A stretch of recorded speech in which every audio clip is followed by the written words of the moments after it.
This is a story of one dog, but it represents hundreds of others that find their way to the Mohawk Hudson Humane Society in dire need for rescue, care, rehabilitation, and love. Now, I've known this lady for so many years, my friend Nancy Haynes. She is one of my heroes. She has seen way too many abused and neglected animals over the years. This is a story of Baby Bear, a story of survival, a story that would not have a happy ending without the Mohawk Hudson Humane Society.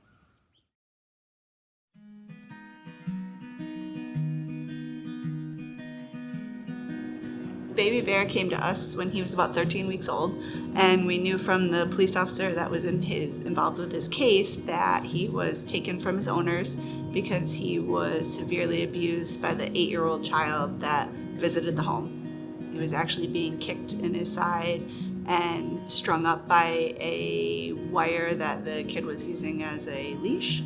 So when he came to us, he obviously was terrified. You could not touch him, you could not get near him without him attempting to bite. While he was with us, we did notice that he was pretty significantly visually impaired. We also had learned that he had a pre-existing seizure condition, and he was also taken away from his mother too young. Along with all of his medical issues, what we had determined was that he likely had a traumatic brain injury, a TBI. So that was the reason for a lot of his cognitive problems. So I took him into the office, and within a day or two, I noticed that he was starting to make a connection with me and that he was excited and happy in my presence and, would come to me. And I knew after a day or two that he wanted to make the progress and we were gonna commit to him to finding him a good home. One of his biggest issues behaviorally was that he would always go after your feet because feet to him were the enemy.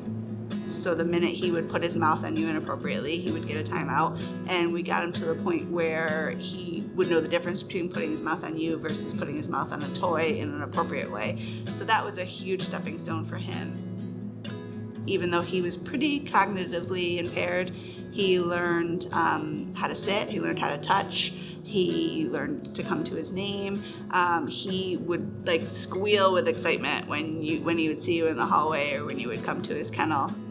So when he was finally ready to be adopted, I knew I was going to have a hard time letting him go, but we knew we needed somebody with patience. We knew we wanted somebody who ideally had another dog because that's really how he started to understand the world and I think really contributed to his happiness. He loved other dogs, so he was involved in a lot of play groups.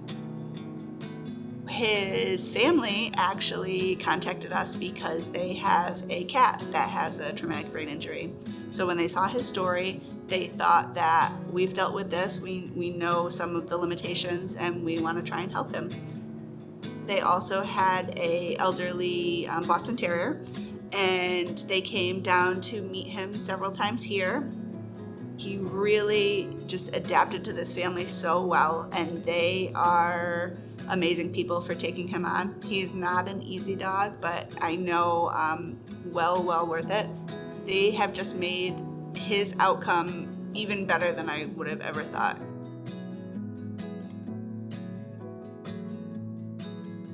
We adopted Bear a year ago. We didn't plan on adopting a dog with disabilities, but it was meant to be. Adopting Bear has been rewarding for our whole family. My children have seen how their love and kindness can change a life. We are so grateful for Mohawk Hudson Humane Society saving Bear and for Nancy's love for him when he grew there. So he's definitely in his forever home.